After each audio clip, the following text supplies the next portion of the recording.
क्या आरएसएस ने उत्तर प्रदेश बीजेपी के लिए ऑल इज वेल प्लान तैयार कर लिया है और अब इसकी झलक दिखने वाली है? क्या यूपी बीजेपी को लेकर बैठकों का दौर महज एक ट्रेलर था और असली पिक्चर जल्द ही दिखने वाली है? शनिवार और रविवार को लखनऊ में 2 दिवसीय समन्वय बैठक होने वाली थी, जो अब टल गई है। दरअसल यूपी बीजेपी को लेकर मीडिया में ज्यादा चर्चा होने की वजह से इस बैठक को अब आगे बढ़ाया गया, लेकिन इतना तो साफ है कि यूपी में संघ अब पूरी तरीके से एक्टिव हो चुका है। सरकार और संगठन के बड़े चेहरों के साथ संघ के बड़े पदाधिकारी मंथन करने वाले हैं। आम चुनावों के नतीजों के बाद यूपी बीजेपी को लेकर सबसे ज्यादा बातें की जा रही हैं। सूबे उत्तर प्रदेश में बीजेपी को झटका इतनी आसानी से हजम नहीं होने वाला। जहां से पीएम मोदी चुनकर आते हैं, जहां रामलला को भव्य दरबार में विराजमान करवाया गया, वहां पर 29 सीटों का नुकसान चिंता का सबब तो है ही। इन सब के बीच संघ की सीधी एंट्री इस बात का संकेत है कि संगठन और सरकार में बड़े बदलाव हो सकते हैं। 20 और 21 जुलाई को बैठक होने वाली थी, जो फिलहाल के लिए टल चुकी है, लेकिन अगर सूत्रों पर यकीन करें तो इस मीटिंग में सीएम योगी, डेप्यूटी सीएम केशव प्रसाद मौर्य और ब्रजेश पाठक के साथ सह सरकार्यवाह अरुण कुमार चर्चा करेंगे। इसमें प्रदेश अध्यक्ष और संगठन महासचिव भी मौजूद रहेंगे। सवाल ये उठता है कि क्या आरएसएस अब सीधे तौर पर संगठन और सरकार के बीच समन्वय स्थापित करने के लिए उतर आया है? और क्या विपक्ष योगी सरकार और यूपी बीजेपी को लेकर जिस तरीके की बातें कर रहा है, उनकी काट तलाशने के लिए ये सारी की सारी कवायद हो रही है? दहाड़ का वक्त हो चला है और आज दहाड़ की इसी चर्चा में तमाम पहलुओं को टटोलने की कोशिश करेंगे। साथ ही ये भी जानेंगे कि यूपी में बीजेपी का एक्शन प्लान आखिर है क्या। कुछ सवाल हैं और आज इन्हीं सवालों के इर्द गिर्द दहाड़ की चर्चा रहेगी। पहला सवाल यह है कि यूपी बीजेपी और संघ के बीच इस मंथन के मायने क्या हैं? क्या यूपी के लिए संघ ने तैयार कर लिया है all is well plan? BJP संघ की समन्वय बैठक विपक्ष का भ्रमजाल क्या दूर करेगी? समन्वय बैठक के बाद नेताओं की दिल्ली दौड़ क्या रुक जाएगी? क्या महामंथन से दूर होगी 24 के नतीजों वाली टेंशन? मेहमानों का खास पैनल इस वक्त हमारे साथ मौजूद है। डॉक्टर पंकज श्रीवास्तव, कांग्रेस के प्रवक्ता, इस वक्त हमारे साथ मौजूद हैं। दीपक रंजन, समाजवादी पार्टी के प्रवक्ता, इस वक्त मौजूद हैं। आरएलजी के प्रवक्ता रोहित अग्रवाल इस वक्त मौजूद हैं। साथ ही प्रोफेसर विवेक सिंह, आरएसएस के विचारक, इस वक्त इस डिबेट का हिस्सा हैं। और राजनीतिक विश्लेषक के तौर पर अभय कुमार इस वक्त हमारे साथ मौजूद हैं। आप सभी मेहमानों का बहुत बहुत स्वागत करती हूं। दहाड़ की चर्चा की शुरुआत करते हैं। सबसे पहला सवाल रोहित अग्रवाल आप ही से, क्योंकि उत्तर प्रदेश में 29 सीटों का नुकसान पिछले कुछ दिन में देखी गई दिल्ली दौड़, और उस दौड़ के बाद क्या यह स्थिति पैदा हुई कि आरएसएस को ऑल इज वेल प्लान के साथ समन्वय की स्थिति में सामने सेंटर में रहना पड़े? क्या ये इसका आधार सही है, या इस बैठक के जो होने वाली थी फिलहाल के लिए टल गई है, इसके कुछ और मायने हैं? देखिए पूर्णिमा जी, एक स्थिति बिल्कुल साफ है कि भारतीय जनता पार्टी और आरएसएस एक दूसरे के वैचारिक शक्तियां हैं और आरएसएस उनके सहयोगी दल की तरीके से काम करता है। आरएसएस भले ही अपने आप को राजनीतिक दल ना कहे, पर उसकी राजनीति में पूरी दखल रहती है और आरएसएस भारतीय जनता पार्टी का एक तरीके से संचालन करने का काम करता है। तो इसलिए ये कहना या ये समझना कि वो आरएसएस के साथ अगर मीटिंग कर रहे हैं तो उसके मायने निकालना, ये मुझे लगता है बेमानी है पूरी तरीके से। आरएसएस और भारतीय जनता पार्टी एक ही शीशे के दो पहलू हैं और एक दूसरे के पूरक हैं वो, और एक दूसरे के लिए ही पूरी तरीके से जनता के बीच में जाके काम भी करते हैं। आरएसएस पूरी तरीके से भारतीय जनता पार्टी के कैंडिडेट्स की लिस्ट जो है उसको भी ऑडिट करता है। किसी से कोई चीज ये कोई पर्दे के पीछे की चीज नहीं है, सामने की चीज है। और आरएसएस ही वोट मांगने का काम भी करता है। आरएसएस के कार्यकर्ता समाज सेवा में मुखरता से रहते हैं। मुझे लगता है आरएसएस विचारक बैठे हैं वो और इसके ऊपर प्रकाश डाल देंगे। तो इसलिए वो बैठक क्यों हो रही है, क्यों नहीं हो रही है, या हार से उसका क्या लेना देना है। तो अगर खाली भारतीय जनता पार्टी हारती है तो ये आरएसएस की भी कहीं ना कहीं खामियां हैं कि शायद उन्होंने उस जगह ये एक फील्ड बनाने का काम आरएसएस करती है। फिर से दोहराएंगे सर, यहां से फिर से दोहराएंगे आरएसएस की खामियां। वहां से आपकी आवाज चली गई थी, एक बार फिर से दोहराएं। हाँ। देखिए, अगर भारतीय जनता पार्टी हारी है तो इसमें आरएसएस की भी खामियां हैं, क्योंकि अगर आरएसएस को जिम्मेदारी दी गई है जमीन की, तो वो जिम्मेदारी उनको भी पूरी करनी है, उसके लिए उनको भी जिम्मेदारी लेनी पड़ेगी कि अगर हार होती है तो। क्योंकि अगर जीत की जिम्मेदारी वो कहते हैं कि हम चुपचाप आए और चुपचाप जिता के चले गए, तो अगर हार हुई है तो वो भी कहीं ना कहीं उनकी खामियां उसके अंदर रही है। तो ये किसी से छुपा हुआ नहीं है, ये कोई पर्दे के पीछे की चीज नहीं है। आरएसएस भारतीय जनता पार्टी के सहयोगी की तरह काम करता है। आरएसएस के ही कई senior leaders Bharatiya Janata party में समय समय पर उन्होंने ज्वाइन किया है, उन्होंने टिकट लिया है, और उन्होंने संगठन का भी काम जो करते हैं भारतीय जनता पार्टी, वो ज्यादातर आरएसएस के लोग होते हैं। तो इसलिए कोई मायने निकालना भारतीय जनता पार्टी और आरएसएस की बैठक के, मुझे लगता है ये एक ही दल की जो शाखाएं हैं उनकी बैठक है। इससे ज्यादा कोई मायने निकालने का कोई मतलब नहीं है, और समीक्षा तो करनी भी चाहिए। अगर आप कमजोर हुए हैं तो क्यों कमजोर हुए हैं, कहीं कहां कमी रह गई, इसकी समीक्षा करनी चाहिए। तो इसकी समीक्षा अगर भारतीय जनता पार्टी कर रही है तो इसमें बुराई तो मुझे तो कहीं दिखाई नहीं पड़ती। हाँ, विपक्ष को जरूर दिखाई पड़ेगी, क्योंकि विपक्ष का काम है सिर्फ राजनीति करना। क्योंकि विपक्ष इस समय मुद्दों की राजनीति नहीं कर रहा है, क्योंकि मुद्दा विहीन हो चुका है। जिस भी मुद्दे पे वो बात करेंगे उसके ऊपर कहीं ना कहीं काम हुआ है, या काम हो रहा है, या आगे काम करने की उसके लिए रूपरेखा तैयार है। इसलिए विपक्ष पूरी तरीके से धराशायी है। इसलिए उसको हर चीज के अंदर कहीं वो धर्म का एंगल देता है, कहीं वो जाति का एंगल देता है। अब आप स्थिति देखिए विपक्ष की, कर्नाटक के अंदर कांग्रेस की सरकार है, एक ऐसा तानाशाह आदेश लेके आए रातों रात। उन्होंने कहा कि साहब वहां पे उद्योगों में 100% सिर्फ कर्नाटकी जो नागरिक है वही वहां पे जो है क्या नाम है नौकरी कर पाएगा, उसके अलावा बाहर के राज्यों के कोई भी व्यक्ति वहां पे नौकरी नहीं कर पाएगा। आप देश को क्षेत्रवाद के नाम पे बांटना चाहते हैं। जब इनसे पूछे तो इनके मुंह में दही जम जाती है। जब उसका विरोध किया गया तब ये तुरंत बैकफुट पे आ गए, घुटनों के बल आए, और इन्होंने उस आदेश को वापस ले लिया। तो स्थिति बिल्कुल साफ है। लेकिन ऐसे जो आदेश हैं रोहित जी, ये अलग अलग राज्यों में आते रहते हैं। मसलन में अगर उत्तर प्रदेश के ही एक आदेश का उदाहरण ले लूं तो उसको लेकर समस्या तो आपको थी ना। आपने उधर क्षेत्रवाद के नाम पर बंटवारे की बात की, तो इधर आपको ऐसा लगता है कि धर्म के नाम पर बांटा जा रहा है। आप समझ रहे हैं मैं किस आदेश की बात कर रही हूं। तो ऐसे राज्यों में अलग अलग आदेशों को लेकर अपना अपना एक टेक होता है जी। और वो टेक एक आपका भी आज उत्तर प्रदेश में हुए एक फैसले को लेकर आया है। बहरहाल आपने कहा कि इसके राजनीतिक मायने नहीं निकाले जाने चाहिए, लेकिन विपक्ष इसके राजनीतिक मायने निकाल रहा है। दीपक रंजन, आपसे समझना चाहती हूं, आरएसएस या बीजेपी को आप अलग अलग देखते हैं? दोनों के बीच हुई बैठक में राजनीतिक मायने क्यों, और क्यों अखिलेश यादव को अब से थोड़ी ही देर पहले ये ट्वीट करना पड़ता है जिसमें वो ये लिखते हैं कि ना संगठन बड़ा होता है ना सरकार, और सबसे बड़ा होता है जनता का कल्याण। आगे वो लिखते हैं कि दरअसल संगठन और सरकार तो बस साधन होते हैं, लोकतंत्र में साध्य तो जनसेवा ही होती है। जो साधन की श्रेष्ठता के झगड़े में उलझे हैं वो सत्ता और पद के भोग के लालच में हैं, उन्हें जनता की कोई परवाह ही नहीं। मतलब अगर ये मंथन करे तो विपक्ष को दिक्कत, ये बैठ के करे तो विपक्ष को दिक्कत, दिल्ली में आकर कोई मुलाकात कर ले तो विपक्ष को दिक्कत, कोई फैसला ले ले तो विपक्ष को दिक्कत। मतलब सिर्फ और सिर्फ विरोध और विरोध की राजनीति, चाहे इनकी इंटेंशन कुछ और ही क्यों ना हो।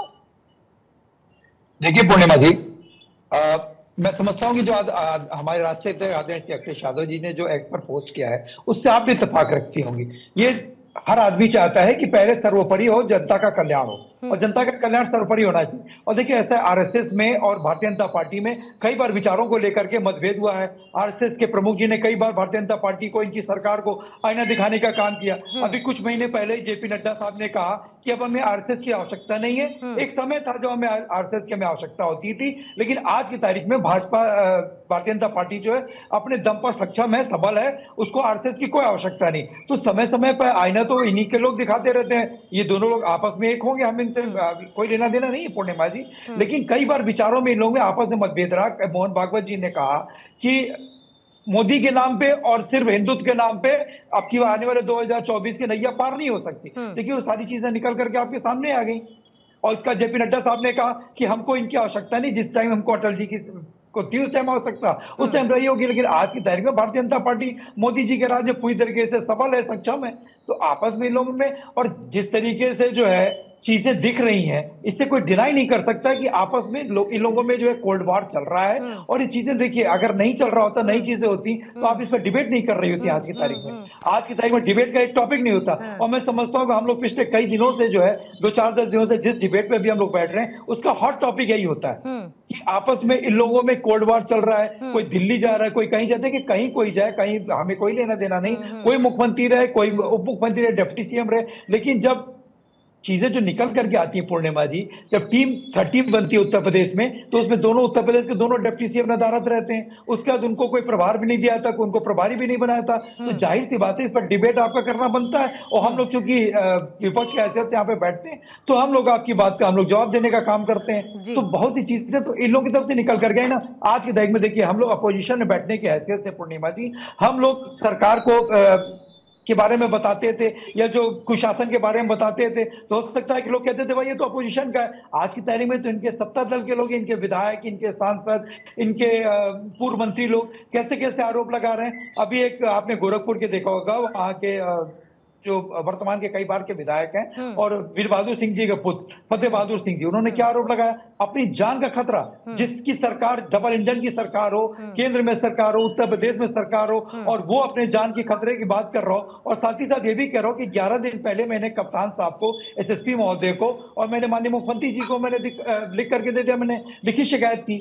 लेकिन कोई बात नहीं, आप हमारे फादर मरे थे 52 साल की उम्र में, मैं मर जाऊंगा 54 साल की उम्र में। तो ऐसी बातें अगर निकल करके आ रही हैं, अगर विधायक, कई बार के विधायक, पूर्व मंत्री अगर भारतीय जनता पार्टी में सुरक्षित नहीं है, सेफ नहीं है, अपनी खुद की सरकार को आईना दिखाने का काम वो कर रहे हैं, तो बताइए ऐसे बहुत से लोग हैं। आपके मोती सिंह जी, अरे 40-42 साल का उनका राजनीतिक सफर रहा है। उन्होंने कहा कि इतना भ्रष्टाचार अब तक की जिंदगी में, अब तक के अपने राजनीतिक सफर में, मैंने इतना भ्रष्टाचार थानों पे और तहसीलों पे मैंने नहीं देखा। अच्छा, आप बताइए।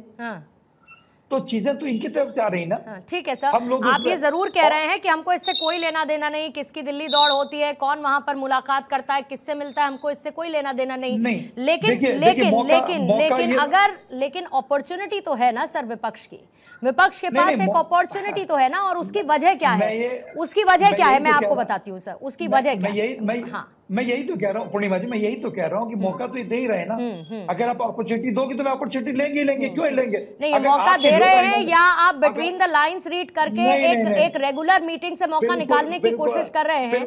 क्योंकि इसलिए कह रही हूँ, सुनिए सर, पंकज श्रीवास्तव इसका बेहतर जवाब बता पाएंगे, क्योंकि पंकज श्रीवास्तव, ये तो डेमोक्रेसी है ना। आपकी पार्टी में भी ऐसी बड़ी डेमोक्रेसी है, राजस्थान से लेकर अलग अलग राज्यों में इस तरीके के बड़े उदाहरण ले लीजिए, खुलकर आते हैं, बात करते हैं, खींचतान नजर आती है आपस में। लेकिन यहां तो खींचतान जैसे क्या कोई बात इनकी पार्टी से निकलकर सामने आई है, या सब कुछ बस एक राजनीतिक पहलू से देखा और समझा जा रहा है? कह रहे हैं ना रोहित अग्रवाल की एक रेगुलर मीटिंग है और हम तो समीक्षा कर रहे हैं। विपक्ष तो समीक्षा भी नहीं करता, हार जाता है तो। न 2014 में की समीक्षा, न 2019 में की, और की होती तो 2024 में बड़े दमखम के साथ वायदे करते थे, बातें करते थे, कम से कम उसका रिजल्ट तो नजर आता। तो डेमोक्रेसी की रिस्पेक्ट तो आप दूसरी पार्टी में भी करते होंगे। पूर्णिमा जी, मुझे समझ में नहीं आ रहा है कि विषय क्या है और आपका प्रश्न क्या है। अब आरएलडी के हमारे जो प्रवक्ता साथी हैं, कुछ महीने पहले ही अभी उधर गए हैं, अभी वो समझ नहीं पा रहे हैं कि उन्हें क्या बोलना चाहिए। अब तो वो भूल ही गए हैं कि जो लीगल गारंटी है किसानों की एमएसपी की, उस पर भी वो कभी आंदोलन कर रहे थे। खैर, वो टिप्पणी नहीं है। टिप्पणी ये है कि अगर आप सचमुच एक रेगुलर मीटिंग है तो आपने ये शो क्यों किया, क्यों बुलाया हमें? हमारा समय फालतू तो है नहीं। आपने बुलाया तो यही सोच के बुलाया होगा कि कोई महत्वपूर्ण बात है। हमने नहीं कहा महत्वपूर्ण बात है, आपने तय किया, या आपके एडिटोरियल टीम का जो ये फैसला है। अगर आप कहते हैं कुछ नहीं है तो उस फैसले पर सवाल उठता है। जाहिर है कुछ है, इसलिए आप सवाल कर रही हैं। दूसरी बात, हमारा कोई इंटरेस्ट नहीं है। हम आरएसएस और बीजेपी को अलग मानते ही नहीं। जब महात्मा गांधी की हत्या की उस हत्यारे नाथूराम गोडसे ने, जो आरएसएस की शाखाओं में प्रशिक्षित हुआ, और सरदार पटेल ने प्रतिबंध लगाया, तो इन्होंने लिख कर दिया था कि हमारा राजनीति से कोई लेना देना नहीं होगा, हमारा प्रतिबंध हटाइए, हम सांस्कृतिक संगठन हैं। लेकिन यह बहुत स्पष्ट है कि हर समय इन्होंने पहले जनसंघ और फिर भारतीय जनता पार्टी बनाई और राजनीति में पूरी तरह से सक्रिय रहे। इनके सारे नेता भारतीय जनता पार्टी के वो आरएसएस बैकग्राउंड से ही आते हैं, वो अलग नहीं है। अलग वाकई ये तो अग्रवाल साहब भी कह रहे हैं, अलग नहीं है। हाँ, अलग कौन है? अलग है योगी आदित्यनाथ, जिनकी जड़ें आरएसएस में नहीं है। वो विश्व हिंदू वो जो हिंदू युवा वाहिनी बनाकर काम करते थे, और जो इनके केशव प्रसाद मौर्य जी जो अध्यक्ष थे 2017 में, वो विश्व हिंदू परिषद और आरएसएस के बैकग्राउंड से आए थे, लेकिन अचानक उनको मुख्यमंत्री का बनने का अवसर नहीं मिला और मुख्यमंत्री बना दिया गया योगी आदित्यनाथ को। आज दिक्कत यह है कि योगी आदित्यनाथ सीधे सीधे प्रधानमंत्री मोदी से मोर्चा ले रहे हैं। वो कह रहे हैं कि अति आत्मविश्वास की वजह से हारे। तो अति आत्मविश्वास का स्रोत कौन है? वो प्रधानमंत्री मोदी है, जो कह रहे थे हम 400 सीट जीतेंगे।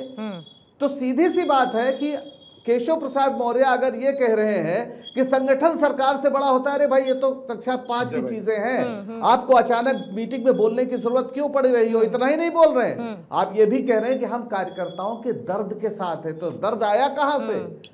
वो बता रहे हैं कि ये दर्द में है इस समय कार्यकर्ता, जो बीजेपी के कार्यकर्ता है, और उधर योगी जी कह रहे हैं कि अति आत्मविश्वास से हारे। तो लड़ाई तो इन्हीं दोनों के बीच चल रही है। आखिर केशव प्रसाद मौर्य की अपनी क्या हैसियत है? वो चुनाव हार गए, इसके बावजूद उप मुख्यमंत्री बनाए गए। तो बनाए इसलिए गए कि केंद्र में यानी दिल्ली से उनको इशारा मिल रहा है, दिल्ली से उनको सहयोग मिल रहा है। क्या मेरे आवाज नहीं आ रही है मुझे? क्या आप मेरी ये बात सुन रही हैं? बिल्कुल, आपकी आवाज बहुत स्पष्टता से सुन पा रही हूँ सर। ये लगता है आवाज कटी हुई है। ठीक है, एक बार फिर से जरा पंकज जी का ऑडियो चेक करेंगे, फोन लाइन चेक करेंगे कि कनेक्टेड है या नहीं। पंकज जी के पास फिर लौटूंगी मैं। रोहित अग्रवाल जी, जो पंकज जी ने कहा उसका आपसे जवाब लूंगी, लेकिन उससे पहले प्रोफेसर विवेक सिंह आपके पास आना चाहती हूँ, क्योंकि अभी कांग्रेस ने कुछ बातों का जिक्र किया कि हम हार गए, क्यों? वजह थी आत्मविश्वास, अति आत्मविश्वास था इसलिए हम हार गए, ये खुद योगी आदित्यनाथ ने कहा। उसके साथ साथ उन्होंने ये भी कहा था साथ में कि हम दुष्प्रचार की वजह से हारे, वो दुष्प्रचार जो विपक्षी दलों की तरफ से किया गया संविधान से लेकर और बहुत सारे मुद्दों पर। बहरहाल उस पर एक डीप डिस्कशन हो सकता है, लेकिन आज यहां पर संघ और संघ के साथ होने वाली बैठक की चर्चा हो रही है। अंदर खाने से खबर यह भी है कि आज इस बैठक को टालने की सिर्फ वजह यह रही क्योंकि यह बैठक मीडिया की लाइमलाइट में बहुत ज्यादा आ गई और इस पर चर्चा होने लगी। ये बैठक होगी, लेकिन फिलहाल के लिए इसको टाल दिया गया है ताकि बहुत ज्यादा इस पर चर्चा ना हो, क्योंकि ये एम्बैरेसिंग है।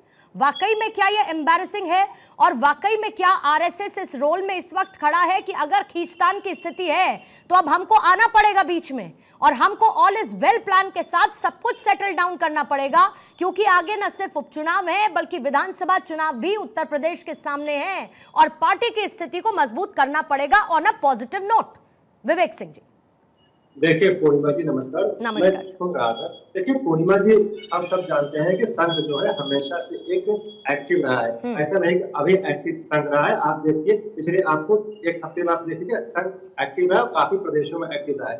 देखिए संघ एक सांस्कृतिक संगठन है और कोई इसका राजनीति से लेना देना नहीं है। एक अनुशांसिक संगठन है और एक वैचारिक संगठन है। समय समय पे परामर्श देता रहता है। देखिए अगर आपको मानना पड़ेगा कि चर्चा और संवाद ये तो बहुत महत्वपूर्ण पहलू होते हैं जो कि किसी भी राजनीतिक दल में होने चाहिए। तो अगर एक अनुशांसिक संगठन के रूप में और एक जो है एक चित्त सत्ता के रूप में अगर वह आरएसएस बुलाता है, बैठक करता है और डिस्कशन करता है, देखिए अब महत्वपूर्ण यह नहीं है कि आप कितनी सीटों पर, अगर आप लड़ाई लड़ते हैं तो आप कभी हारते कभी जीतते हैं, लेकिन मुद्दा यह है कि उस पर जो है आपकी फ्यूचर स्ट्रेटजी क्या होगी उस पर चर्चा होनी चाहिए। तो कहीं ना कहीं संगठन जो है उसको लगता है कि आपको चर्चा होनी चाहिए तो चर्चा करना चाहता है। देखिए ये तो तारीख है, तारीख आगे पीछे हो सकती है, लेकिन जो मेन मुद्दा यह है जो विपक्ष जो है लगातार जो है बिना बोलते हैं ना कि बेगाने शादी में अब्दुल्ला दीवाना, बिना कुछ कहे जो है समर्थन की बात की जा रही है। अरे आप है ही नहीं तो धुआं आप कहाँ देख रहे हैं? एक जो है मामूली प्रक्रिया है, एक जो है प्रोसेस है जहाँ पे संगठन समय समय पे अपने लोगों को परामर्श देना रहता है। तो उसके लिहाज से आपको पता है कि दिल्ली का रास्ता जो है उत्तर प्रदेश से होकर जाता है। विवेक सिंह जी, इसको लेकर सर उतनी चर्चा शायद नहीं होती अगर इस बीच में दिल्ली दौड़ ना होती। इस बात को लेकर शायद इतनी चर्चा नहीं हो रही होती अगर खुलकर कुछ बयानबाजी सामने ना आई होती कि सरकार बड़ी या संगठन या सत्ता बड़ी, इस तरीके के स्टेटमेंट्स अगर नहीं आए होते विवेक सिंह जी, और ये टाइमिंग ऐसी ना होती तो शायद इसको लेकर इतनी चर्चा नहीं हो रही होती। मैं यही कह रही हूँ कि आरएसएस की भूमिका इस वक्त कितनी इंपॉर्टेंट आप देखते हैं उत्तर प्रदेश में खींचतान की स्थिति यदि है तो? देखिए एक जो है अभिभावक होने के नाते जो भी खुश होता है उसका परिणाम जानने का आरएसएस जो है प्रयत्न करता है और उस दिशा में अपने कुछ सुझाव देता है। तो देखिए निश्चित रूप से जो है मीडिया में सबको पता है एक हार हुई है। अब हार के पीछे का रीजन बहुत सारे हो सकते हैं और अगर कोई हार हुई है तो उसको स्वीकार करना मैं मानता हूँ कि सबसे महत्वपूर्ण कड़ी है। अगर योगी आदित्यनाथ ने कहा है कि वो जो है आत्मविश्वास की वजह से हुआ है तो एक फैक्टर हो सकता है, लेकिन केवल यही फैक्टर नहीं है। अगर आप देखेंगे तो आप जो भी बात हो रही थी ना कि आप किसको सिलेक्ट करते हैं किसको रिजेक्ट करते हैं, अरे जनता जो है सिलेक्ट और रिजेक्ट इस आधार पर करते हैं कि आपका शीर्ष नेतृत्व कैसा है, आपके यहाँ पे जो है वैचारिक एकता है कि नहीं है। तो भाजपा में पूरी तरीके से वैचारिक एकता है और यहाँ पे कोई ऐसा नहीं है कि आपको कुछ समस्या दिख रही हो। बट हाँ एक जरूर है कि आरएसएस जो है लगातार जो है समीक्षा करता रहता है और समीक्षा करना बहुत महत्वपूर्ण कड़ी है। अगर आपको समझना है, आपको फ्यूचर अच्छा करना है तो समीक्षा होनी चाहिए। उसी लिहाज से आरएसएस ने कि एक जो है लीडर जो है हमारे आए हैं और वो बात करेंगे तो इसमें अब जो है राजनीति का कहाँ मुद्दा आ जाता है, आपको कहाँ पे जो है अपॉर्चुनिटी दिखाई पड़ रही है। ये तो दिखता है कि कहीं न कहीं राजनीतिक दलों के मध्य खोट है और आप एक सीधी सी प्रक्रिया से जिसका कोई निरंतर नहीं है सरकार से, या आप उसको लेकर एक बात मैं कहना चाहूंगा और आरएसएस उसको लेकर हरदम जो है गंभीर रहती है कि आप जो है बिना मतलब के बयान न दीजिए। और जाहिर सी बात है कुछ नेताओं के बयान आए हैं जो कि नहीं आने चाहिए और इन सब बातों को लेकर आरएसएस उनको समझाएगा कि आप जो है इस तरीके से आप बात मत करिए, क्योंकि बाहर जो है जो मैसेज जाता है वो ठीक नहीं जाता है। तो आरएसएस एक जो है संगठन है जो कि देखता रहता है कि कहाँ पर क्या हो रहा है और जहां भी उसको लगता है कि आपको अपनी सलाह देनी चाहिए वो आपको सलाह देता है। तो एक नॉर्मल प्रोसेस है, हरदम से होता आ रहा है, हर समय होता रहेगा और इसमें कोई ऐसी नहीं कि आज पहली बार जो है लखनऊ में जो है एक बैठक बुला रहा है। ठीक है विवेक सिंह जी, लेकिन जितनी साफ तरीके से आपने इस बात को रखने की कोशिश की, क्या वाकई में ये उतनी क्लियर कट है?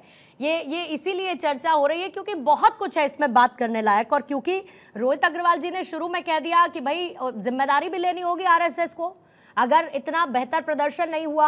आप कहते हैं कि कोई पॉलिटिकल पार्टी है नहीं, एक संगठन है, एक संघ है आरएसएस जो जमीनी स्तर पर काम करता है। तो पहले तो रोहित अग्रवाल जी और विवेक सिंह जी आप लोग तय कर लीजिए कि आरएसएस और बीजेपी का रिश्ता किस तरीके का है। दोनों साथ साथ जी पूर्णिमा जी मैं एक कंफ्यूजन क्लियर कर दूं, हमारा आरएसएस से कोई लेना देना नहीं है जी। हम सहयोगी दल हैं भारतीय जनता पार्टी के, हम राष्ट्रीय लोक दल हैं, हमारा आरएसएस से कोई लेना देना नहीं। तो मैंने जो भी टिप्पणी की है वो एक राजनीतिक के प्रवक्ता के तौर पर की है, आपने आरएलडी के प्रवक्ता के तौर पर की है, लेकिन जब पार्टी एक सेकंड विवेक जी आ रही हूँ विवेक जी आ रही हूँ और मैंने भारतीय जनता पार्टी के सहयोगी दल के नाते बिल्कुल ठीक बात है सर, भाजपा प्रवक्ता नहीं है तौर पर आप बिल्कुल ठीक है, प्रकाश भी उस मुद्दे पे डाला, मेरा कोई लेना देना नहीं है आरएसएस और भारतीय जनता पार्टी के आप बिल्कुल ठीक हैं। लेकिन जब कोई साथी हो जाता है, जब कोई गठबंधन का हिस्सा बन जाता है तो हम ये मान के चलते हैं कि वो एक दूसरे को एज अ होल रिप्रेजेंट करते हैं। मान के चलिए कि अगर आरएसएस का बैकअप रहता है बीजेपी को जमीनी स्तर पर तो उसका फायदा आरएलडी को भी मिलेगा। ऐसा नहीं है कि उसका फायदा आरएलडी माइनस हो जाएगा, ऐसा नहीं हो सकता है। तो आप आरएसएस को डिसोन करना चाहते हैं तो कीजिए, लेकिन आप हैं गठबंधन का हिस्सा। विवेक जी जल्दी से काउंटर रखिएगा, फिर अभय जी आपके पास आती हूँ। देखिए पूर्णिमा जी आरएसएस और बीजेपी का वही रिश्ता है जो कि एक गुरु और शिष्य का होता है। जब शिष्य को कुछ समझाना होगा गुरु आता है और हर समय आरएसएस ने काम किया है और यही समझना चाहती थी विवेक जी कि क्या कुछ समझाने की जरूरत गुरु को आ पड़ी है शिष्य को, और शिष्यों की नाराजगी को दूर करने की जिम्मेदारी गुरु की है। अभय जी इसी सवाल के साथ आ जाती हूं मैं आपके पास, क्या वाकई में इस वक्त उत्तर प्रदेश की स्थिति यही है कि गुरु को ये नौबत आ गई कि शिष्य को समझाए कि राह ऐसी है, इससे इधर उधर ना जाएं, अगर जाएंगे तो नुकसान होगा, जैसा कि लोकसभा चुनावों में 29 सीट के नुकसान के साथ होने को देखने को मिला। और दूसरा एक और बहुत क्लियर कट सवाल मेरा अभय जी ये है आपसे कि क्या ये बीजेपी उत्तर प्रदेश की वैसी नजर आती है जैसे कि बीजेपी का चाल चरित्र और चेहरा है? एक लाइन आला कमान से आई और उसको मान लिया गया with know if and but, लेकिन उत्तर प्रदेश में ऐसा हो नहीं रहा है। देखिए प्रतिभा जी ऐसा है कि अगर हम 2014 के बाद उत्तर प्रदेश में जो बीजेपी का परफॉर्मेंस हुआ है उस पर अगर हम गौर करें तो 2014, 2017, 2022 और 2024 चारों इलेक्शन में बीजेपी को लगभग बराबर वोट आया है। 2019 को छोड़ दीजिए, 2019 में जब इन लोग का समाजवादी पार्टी और बसपा और सपा का गठबंधन था, उसमें बीजेपी का वोट और बढ़ गया था, लेकिन सीटें कुछ घट गई थी 2014 के अपेक्षा। लेकिन 4 इलेक्शन में 14, 17, 22 और 24 से लगभग वोट बराबर आया है। तो इस बार इन लोग देखा, एक तो बीजेपी को पॉपुलैरिटी के ग्राफ पर जो सवाल उठाया जा रहा है उतनी जरूरत नहीं है, क्यों? क्योंकि वोटिंग परसेंटेज मोर और लेस सेम, वोटिंग परसेंटेज पे अंदर नहीं आया, बल्कि सर 0.25 ज्यादा ही है, 0.25 वोटिंग परसेंटेज ज्यादा ही है जी। यस, अगर हम बात करें तो यह अगर वोट के लिहाज से तो कतई नहीं है, लेकिन हाँ सीटें घट गई है, तो सीटें कैसे आगे बढ़ेगी, किस तरह का पॉलिटिकल फॉर्मेशन बना था, आगे कैसे बनेगा, हम कैसे एडजस्ट करेंगे, बीजेपी को इस पर मंथन करना चाहिए और जो आरएसएस है उसको सपोर्ट करना चाहिए। आरएसएस जो उसको मार्गदर्शन करती है उसको मार्गदर्शन इस रूप में करना चाहिए कि भैया देखो आपका वोट बढ़ा है या कंटिन्यू कर रहा है, फिर भी आप कैसे चुनाव हार गए, कैसे आप कमजोर हो गए, इन सब बातों को लेकर होनी चाहिए। और अगर हम बात करें कुछ अपनी बात की, देखिए समाजवादी पार्टी और कांग्रेस का अलायंस है, अगर समाजवादी पार्टी और कांग्रेस के अलायंस की अगर हम बात करें तो यह अलायंस कभी भी मजबूत, मतलब मैं बताऊं कि लंबा नहीं चल सकता है, नहीं चला है। अगर हम 1998 को याद करें तो अटल बिहारी वाजपेयी एनडीए पहले वन की सरकार गिरी थी, तो मुलायम सिंह यादव ने अपना सपोर्ट सोनिया गांधी को नहीं दिया था, इस कारण 1989 में इलेक्शन हुआ था, सिर्फ मुलायम सिंह यादव को सपोर्ट नहीं करने के कारण। मैं यहां तक बता दूं कि मुलायम सिंह यादव ने संसद के पटल पर कांग्रेस पार्टी को बोला था ये हमारे राजनीतिक ओपोनेंट है, दुश्मन है। तो इस तरह की बात है। तो ये लोग भले अभी अखिलेश यादव, राहुल गांधी, कांग्रेस और सपा एक दूसरे के साथ अभी एक समय के लिए आ रहे हैं, लेकिन इनका ज्यादा समय चल पाएगा कहना मुश्किल है।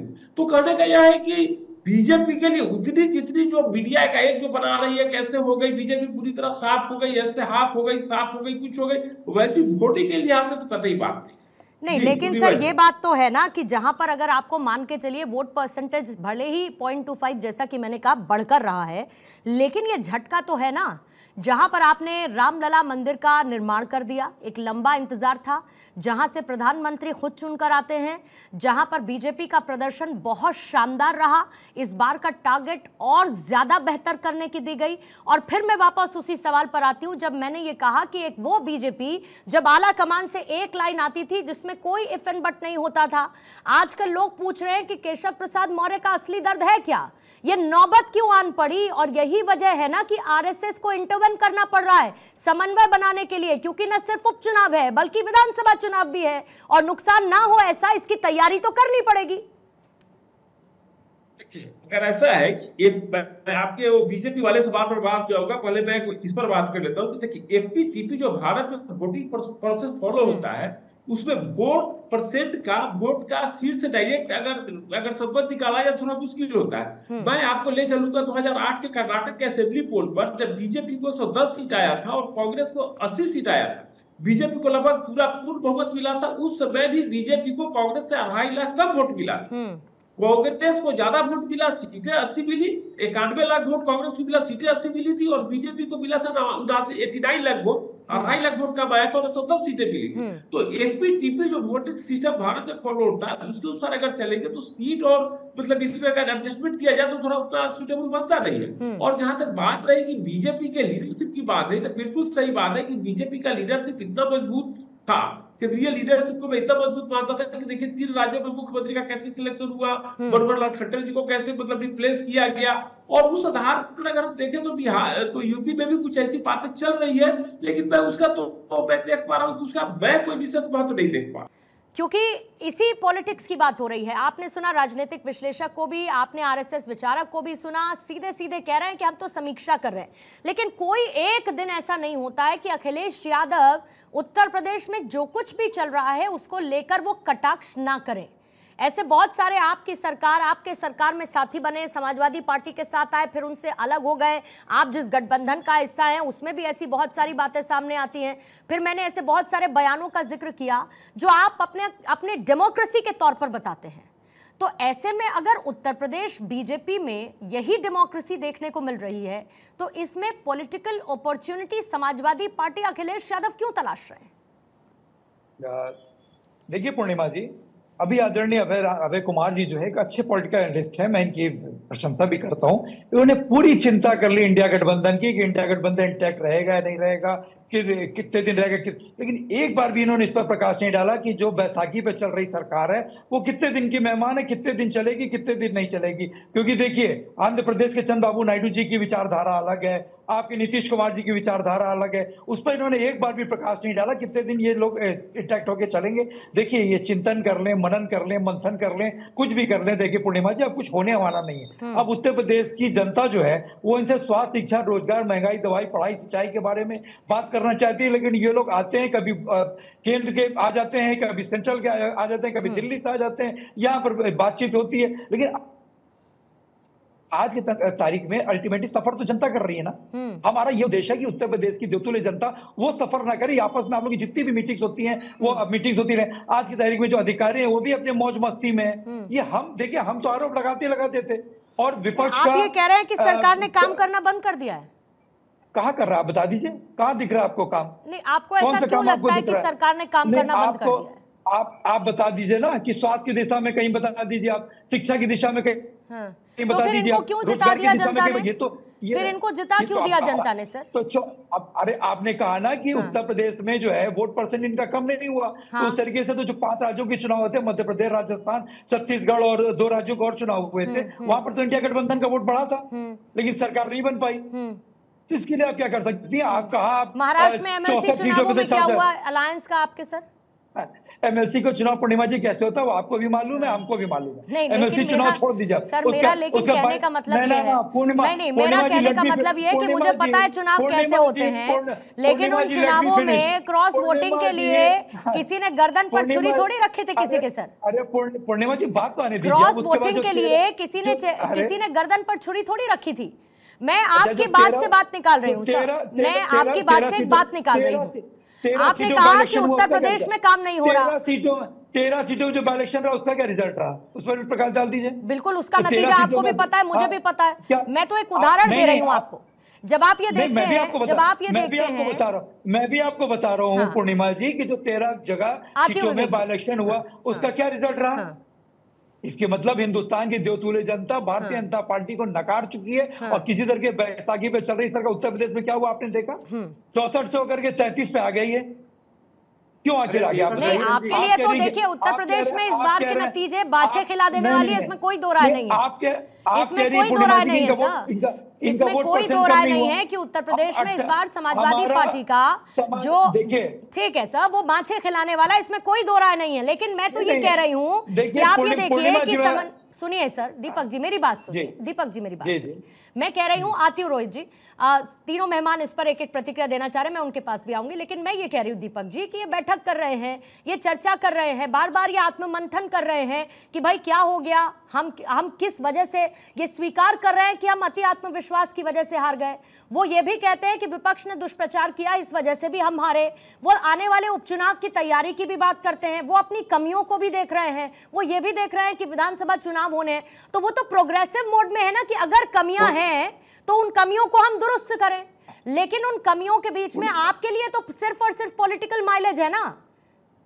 अरे पूर्णिमा जी, एक चीज मैं आपको बड़े क्लियर कर दूं कि देखिए समाजवादी लोग जो है ना जीत से इतराते हैं ना हार से घबराते हैं। हमको इतराते नहीं है, हम आज भी जनता के बीच में लोगों की समस्याएं सुन रहे हैं, लोग से जो हमसे बन पड़ता है हम सड़क से लेकर के सदन तक पीटीए की आवाज उठाते हैं। आज की तारीख में दलितों शोषित हमारी मांग थी, जो पिछले 2 महीने से इतराई कर रहे हो भाई साहब, पिछले 2 महीने से आप भी घूम रहे हो, पिछले 2 महीने से रोहित बोल नहीं पाओगे, बोल नहीं पाओगे रोहित। विवेक जी, दीपक जी बड़े आराम से चर्चा चल रही है। दीपक जी बहुत आराम से चर्चा चल रही है। देखिए किसी नाराजगी का कोई स्कोप नहीं है यहाँ पे, बहुत आराम से अपनी बात रखिए, आराम से उछल मचा रहे हो। अरे भाई साहब, अभी 2029 आते ना 10 सांसद आपके जेल में दिखेंगे, 10 सांसद आपके दल छोड़ के चले गए होंगे और 10 सांसद आपके जो पार्टी छोड़ के चले गए होंगे। तो इसलिए कृपया करके ना ज्यादा आत्ममुक्त मत रहो। जनता ने पुनः हराने का काम किया है आपको, जनता ने आपको पुनः हराने का काम किया है। आप विपक्ष में थे, विपक्ष में हो और विपक्ष में ही अगले 5 साल तक रहने जा रहे हो। तो इसलिए बहुत आत्ममुक्त मत रहो। ये सब जो डायलॉग बाजी है, जो शेरो शायरी पढ़ के चाहते हो ये सब पढ़ना बंद कर दो। जनता ने आपको किसी योग्य नहीं छोड़ा है। विपक्ष में बैठ के आप विपक्ष का काम भी नहीं कर रहे हो, जनता के मुद्दों पे भी बात नहीं करते हो, जनता के मुद्दों पे आपको बात करते हुए आपको शर्म आती है, ऐसा लगता है। अच्छा एक सेकंड कैमरा लगा के बैठे हो। रोहित जी एक सेकंड, रोहित जी प्लीज एक सेकंड सर, एक सेकंड चले जाए तो आपको लगता है दीपक जी, चले गए, दीपक जी पार्टी कार्यालय पहुंच गए। दीपक जी मेरी बात सुनिए सर, दीपक जी मेरी बात सुनिए, दीपक जी आपसे थोड़ी देर पहले सुनिए सर, अरे सुनिए ना सर मेरी बात, दीपक जी मेरी बात सुनिए।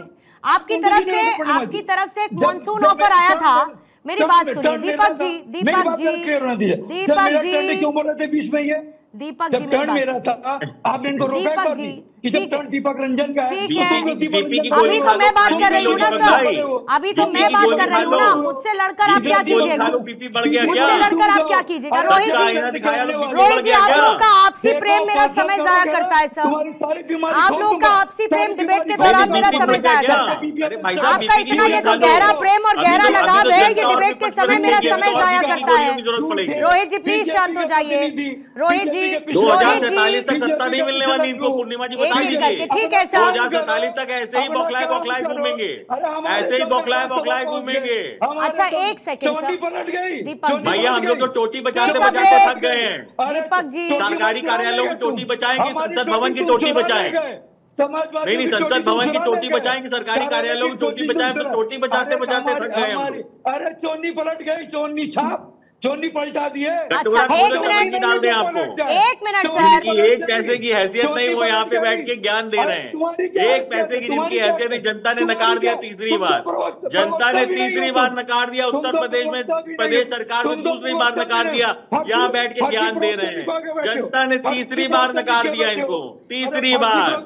और वो अखिलेश से कहने वालों के पैरों पे गिरे हुए हैं, जो अखिलेश कहा करते थे उनके पैरों पे गिरे हुए हैं, रोहित जी आप लोगों का हो गया सर, तो थोड़ा सा पॉज ले लीजिए। दीपक जी एनर्जी मैं तो चुप ही हूँ, कहाँ चुप है रोहित? बीपी की गोली दीजिए। रोहित जी प्लीज, रोहित जी प्लीज, अब आप नहीं बोलिएगा। रोहित जी प्लीज शांत, रोहित जी प्लीज शांत। दीपक जी अब आपको सिर्फ मेरी आवाज आ रही है, दीपक जी अब आपको सिर्फ मेरी आवाज आ रही है तो शांत होके सुनिए। दीपक जी अब आपको मेरी आवाज आ रही है तो शांत होके सुनिए सर, शांत होके अब मेरी बात सुनिए। दीपक जी आप नहीं सुनेंगे तो मैं दूसरे मेहमान के पास चली जाऊंगी सर। इतना एक्सपेक्ट करती हूँ कि कम से कम मेरी बात को आप सुनिए। ये वाली बात आपको फौरन सुनाई दे गई, ये वाली बात आपको फौरन सुनाई दे गई। पिछले 4 मिनट से मैंने दीपक जी 50 बार बोल दिया होगा तो आपको नहीं सुनाई पड़ा। आप सुनिए मेरी बात, सुनिए मेरी बात। आपके नेता की तरफ से एक मॉनसून ऑफर गया था, उस मॉनसून ऑफर का जवाब खुद केशव प्रसाद मौर्य ने दे दिया। वो ये कहते हैं कि मॉनसून ऑफर को 2027 में 47 पर जनता और कार्यकर्ता फिर समेट देंगे। एक डूबता जहाज और समाप्त होने वाला दल जिसका वर्तमान भविष्य खतरे में है, वो मुंगेरी लाल के हसीन सपने देख सकता है लेकिन पूर्ण नहीं होगा, और 2027 में 2017 फिर से दोहराएंगे और कमल की सरकार बनाएंगे। ये आपके मॉनसून ऑफर का जवाब है जो मैंने सोचा कि एक बार आपको बता दूं। दीपक जी पूर्णिमा जी, वो सिराथू जीत करके दिखाते हैं 27 में, यही बहुत बड़ी बात है। वो क्या चिंता कर रहे हैं? और हमारे राष्ट्रीय अध्यक्ष जी ने बिल्कुल सही कहा है कि अगर है इनका इधर उधर दिल्ली लखनऊ सेंटिंग कर रहे हैं, अगर इनके पास 100 विधायक भी नहीं सपना देख रहे हैं मुख्यमंत्री बनने का, सिराथू जीतना पाए डिप्टी सीएम तो बढ़िया कह देते हैं कि 100 लाओ सरकार बनाओ, फिर आप कहते हैं कि हमको इस पर कोई भी राजनीति हम इसमें नहीं तलाश रहे। ठीक है चलिए, समय नहीं ज्यादा वो करते इधर उधर। रोहित जी प्लीज रुकिएगा, विवेक जी और अभय जी इस पर एक प्रतिक्रिया देना चाह रहे हैं। विवेक जी जल्दी से अपनी बात को रखिएगा सर। जी सर, अभी बात हो रही थी गठबंधन धर्म की, और मुझे बड़ा अच्छा लगा कि समाजवादी पार्टी की प्रवक्ता बड़े चिंतित थी, खास करके एनडीए को लेकर। देखिए अगर आप एनडीए को लेकर एक कितना चिंतित, मैं आपकी जानकारी में एक बात बता दूं कि चंद्रबाबू नायडू हो या नीतीश कुमार हो, दोनों जो है बीजेपी के साथ है। अगर चंद्रबाबू नायडू की समस्या नहीं है, नीतीश कुमार को समस्या नहीं है, नरेंद्र मोदी को समस्या नहीं है, समस्या जो है आपके पार्टी को क्यों हो रही है? रही बात बीजेपी को जो है पुराना अनुभव है, वो लगातार जो है चलाते रहे गठबंधन, उनको अनुभव है। तो कांग्रेस और एसपी नहीं है, आपको कोई अनुभव तो है लेकिन आपको पता नहीं है कि कैसे चला जाता है, तो वहाँ पे कोई दिक्कत नहीं है। और वहाँ पे कोई प्रधानमंत्री बनना नहीं चाहते, तो नीतीश कुमार प्रधानमंत्री बनना चाहते हैं और चंद्रबाबू नायडू आपका सब जो है प्रधानमंत्री बनना चाहते हैं। दिक्कत तो ये है, तो समस्या यहाँ पे नहीं आएगी क्योंकि कोई प्रधानमंत्री नहीं बनना चाहता है। दूसरी बात, एक देखिए महत्वपूर्ण बात कहना चाहता हूँ, पंडित अटल बिहारी वाजपेयी जी की कविता है कि छोटे मन से कोई बड़ा नहीं होता है, और अगर आपको अमृत निकालना है तो आपको जो है मंथन करना पड़ेगा। तो मंथन सबसे इम्पोर्टेंट है। और देखिए बिल्कुल मैंने जो राजनीतिक जो विश्लेषक है ठीक उन्होंने कहा 2017 हो, 2019 हो, 2022 हो, 2024 हो, बीजेपी सब में जो है जीती है। लेकिन देखिए आप बेहतर से बेहतरीन कर सकते हैं, और इसीलिए आरएसएस यूनिक है क्योंकि वह चाहता है कि आपके परफॉर्मेंस जो है सबसे बेस्ट हो, और उसके लिए वो केवल सलाह। तो आप ये मानते हैं ना विवेक जी कि अभी की स्थिति में और उत्तर प्रदेश के परिदृश्य में फिलहाल जो कुछ भी है उसमें सारा का सारा भार आरएसएस के कंधों पर है, मानते हैं ना? वो तो एक जो है अनुशासनिक संगठन है और एक जो है पैतृक संगठन है, उसका काम है सलाह देना। और अगर बीजेपी उसको फॉलो करेगी तो बहुत अच्छा रहेगा, क्योंकि वह जो सलाह देगी बीजेपी के हित में रहेगी। और पिछले कुछ समय में आप और बेहतर कर सकते हैं, और इसके लिए सलाह लेना जो है आवश्यक है। हम ऐसा नहीं मान सकते आपने बेस्ट दे दिया, आपका बेस्ट अभी आ सकता है। तो आरएसएस अगर ऐसा सोचता है बहुत अच्छी बात है, और जो संगठन जो ऐसा नहीं सोचते हैं, जाहिर सी बात है उनकी मिट्टी पली थोड़ा तय। ठीक है। और पिछले कुछ समय में आरएसएस की तरफ से बहुत सारी ऐसी सलाहें आई भी हैं, वो सलाहें हमने दिखाई भी हैं कि बीजेपी को आरएसएस आखिर क्या बतलाना, क्या कहना चाहता है। अभय जी अपनी बात को पूरा रखिएगा, लेकिन जो कुछ भी बात चल रही है, आपको लगता है कि जो आरएसएस बैठक करने वाला है उससे जो भ्रमजाल की स्थिति एक पैदा हो रही है, या विपक्ष मान के चलिए जिसको भ्रमजाल की स्थिति के तौर पर पेश कर रहा है, वो इस बैठक के बाद काफी हद तक दूर होगी? और जो लैक ऑफ कोऑर्डिनेशन है, जो समन्वय की एक कमी नजर आती है, वो इस दिशा में आगे बढ़ते हुए बेहतर तरीके से जाएगी? देखिए पहले तो मैं थोड़ा इनके समाजवादी पार्टी के प्रवक्ता जी ने हम पर जो तंज कसा है उसके मैं उनको जवाब देना चाहूंगा। जी बिल्कुल सर। चंद्रबाबू नायडू जी 1988 से 2004 में भी एनडीए सरकार के हिस्सा थे, और बहुत कैसे उन्होंने अच्छा से काम किया था, कैसे कोऑर्डिनेशन करके काम किया था, वह मतलब पढ़ने की चीज है, वह समझने की चीज है। उस समय उन्होंने लोकसभा अध्यक्ष का पोस्ट भी जीएमसी बालयोगी के लिए लिया था, जो अमलापुरम के सांसद हुआ करते थे, उनका हो गया था, निधन हो गया था। तो खैर उसके बाद मैं आगे बताऊं कि वो कभी भी किस तरह का उन्होंने एग्जाम्पल प्रेजेंट किया था, वह मतलब उसको एक किया जा सकता है। नीतीश कुमार जी मैं बिहार का रहने वाला हूँ, नीतीश कुमार जी के पॉलिटिक्स में अच्छी तरह जानता हूँ, आप भी जानते होइएगा, ऐसा नहीं बोलो कि आप नहीं जानते होइएगा। और नीतीश कुमार जी अभी आने वाले 2-3 साल तक उनका एनडीए के साथ दूसरी तरफ जाने का सोच भी नहीं सकते हैं, और ऐसा उनका भी मूड भी ऐसा नहीं बताया था। मैंने एक कर्नाटक का एग्जाम्पल दिया है जहां बीजेपी को कम वोट आया था फिर भी सरकार बनाई। मैं 2 एग्जाम्पल अब दूंगा जो बीजेपी जहां ज्यादा वोट लाके भी चुनाव सरकार नहीं बना पाई थी। मध्य प्रदेश में जब कमलनाथ जी की सरकार बनी थी उसमें बीजेपी को ज्यादा वोट आया था कांग्रेस से।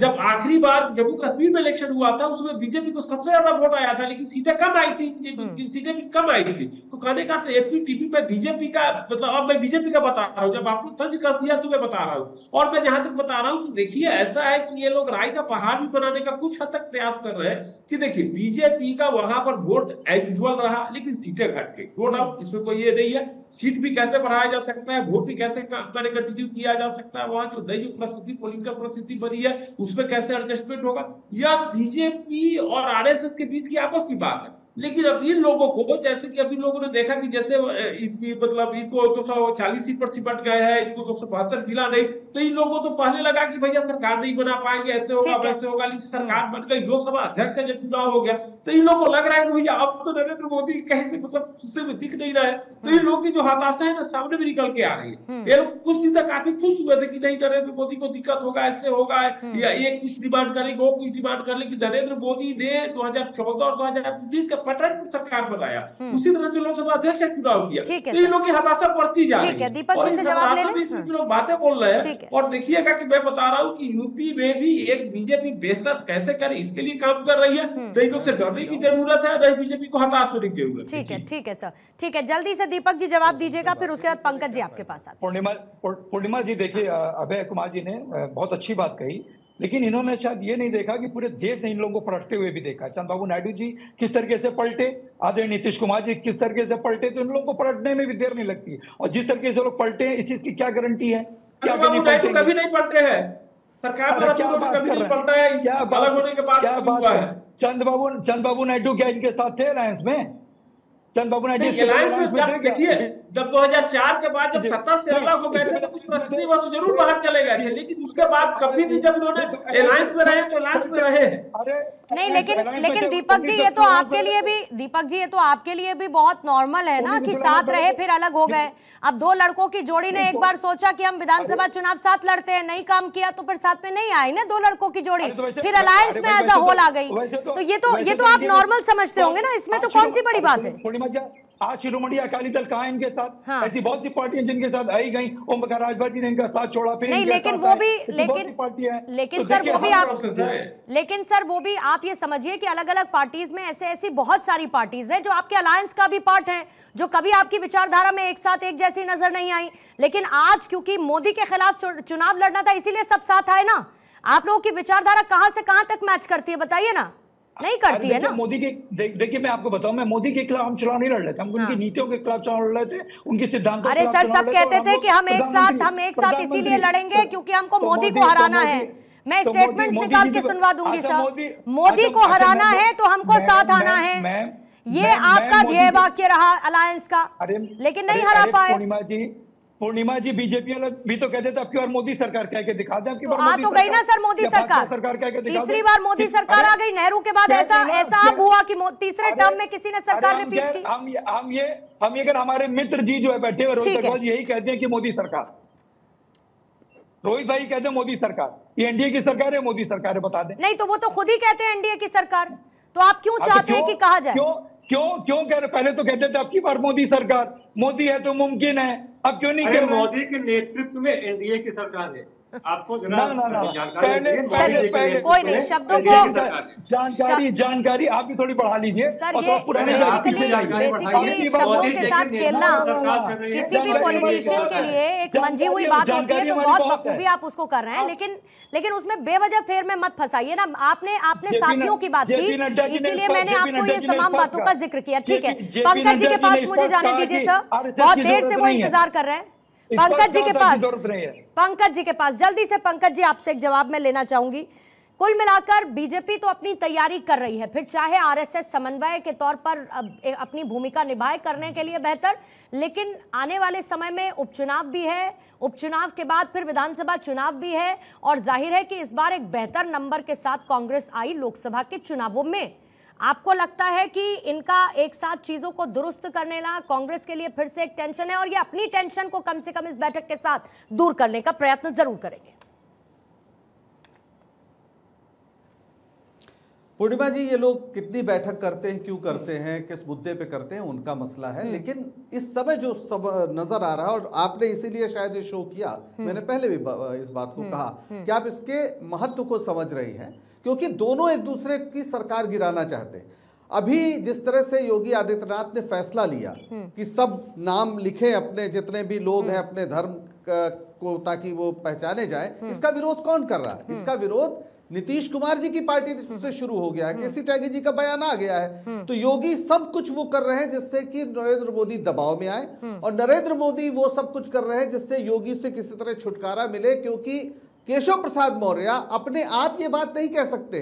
जो आदमी अपना चुनाव हार गया उसे उप मुख्यमंत्री फिर भी बनाया गया तो वो केंद्र की वजह से बनाया गया, केंद्र से पूरा उन्हें शह मिला हुआ है, इसलिए वो बोल रहे हैं कि संगठन जो है वो बड़ा होता है, हमारे पास कार्यकर्ताओं का दर्द है, तो संगठन अगर बड़ा होता है तो आप सरकार में क्यों हैं? आप संगठन में जाइए, आप संगठन के अध्यक्ष थे, आप सरकार में आ गए, और आप तो सरकार ही हैं, तो आप सरकार को संगठन से नीचे बता के कहना क्या चाहते हैं? तो पूरी जो केशव प्रसाद की स्क्रिप्ट है वो दिल्ली में लिखी जा रही है। अच्छा। और चूंकि ये योगी आदित्यनाथ, इनका ना आरएसएस में कोई जड़ रही है, ना भारतीय जनता पार्टी में कोई जड़ रही, जैसे मैंने बताया, ये हिंदू युवा वाहिनी बनाकर अपना एक स्वतंत्र अस्तित्व बना के रखे हुए थे, ये शायद उस तरह से लाइन में नहीं आ रहे हैं। जल्दी से बस एक क्लोजिंग कमेंट मैं रोहित जी से लेना चाहूंगी, मेरे पास समय खत्म है, लेकिन क्योंकि सर आपने उस फैसले का आप मेरे पास पौन घंटे बाद आई हैं, 2 मिनट हमको भी बोल लेने दीजिए मैडम, बुलाया लेकिन कमर्शियल के लिए मुझे जाना होगा ना सर, 2 मिनट का समय बोलिए सर, शॉर्ट में रखेंगे, शॉर्ट में रखेंगे। पंकज जी बोलिए, पंकज जी बोलिए। अरे शॉर्ट पे रखेंगे पर आप वक्त तो दीजिए, आप तो मतलब पौन घंटा लड़ाई। आप इतनी नाराजगी लेकर क्यों आए हैं सर? आप इतनी नाराजगी लेकर क्यों आए हैं? आप इतनी नाराजगी राहुल गांधी नहीं जी के नेता हैं, राहुल गांधी जी के नेता आप हैं, पहली बार थोड़ी ही बैठे होंगे डिबेट में, क्योंकि हम चुपचाप बैठे आप हैं तो पहली बार बैठे थोड़ी बैठे होंगे सर डिबेट में, ऐसा तो नहीं है। तो फिर आप सब बाध्यताएं समझते हैं, संतुलन रखिए। ठीक है sir, let's not waste time ना, बात को पूरी करें सर। पंकज जी जल्दी से बात को पूरा करें सर, जल्दी से बात को पूरा करें। आप कौन सर, बात को पूरा करें सर, पूरा करने दीजिए ना। बोलिए ना फिर, बोलिए सर, बोलिए। इस समय संकट इनके नेता को भी गुस्सा बहुत आता है, रोहित जी बीच में नहीं, रोहित जी बीच में नहीं। 11 उपचुनाव ये हार चुके हैं, 11 चुनाव, अगर वो बीच में बोलेंगे तो आप बात करा लीजिए, मैं जा रहा हूँ, ये कोई तरीका नहीं सर। आप तो धमकाने पर ही बैठे हुए हैं, 11 भारतीय जनता मतलब इनको टाइम आप धमकाने पर ही बैठे हुए हैं, गजब स्थिति है सर। भाई साहब डिबेट में आए हो, मंच थोड़ी ना सजाए, अरे आपके मंच थोड़ी ना सजाया गया है, अरे डिबेट में आए हो, आप तो ऐसे कर रहे हो जैसे आपने अपना मंच सजाया, कांग्रेस के कार्यकर्ता बुलाए हो और आप बोलोगे बस, आप कुछ भी झूठी थ्योरी पे परोसोगे कि साहब वो योगी जी मोदी जी को परेशान कर रहे हैं, मोदी जी योगी जी को परेशान कर रहे हैं। थ्योरी को सुनने कौन आया है? ये थ्योरी आपकी थ्योरी है, ये थ्योरी सुनानी है तो जाके अपना मंच सजाओ ना भाई। ये डिबेट है तो डिबेट में जवाब तो लेना पड़ेगा ना आपको भाई साहब। पंकज जी आप कम से कम एक वरिष्ठ व्यक्ति हो, पढ़े लिखे व्यक्ति हो, आपके नाम के आगे डॉक्टर लिखा है, आप अपनी कोई भी फर्जी थ्योरी यहाँ पे सुनाओगे और उस पर आप काउंटर क्वेश्चन भी लेने को तैयार नहीं होगे। आप कहोगे मैं काउंटर क्वेश्चन नहीं लूंगा डिबेट में, अरे मत आते डिबेट में।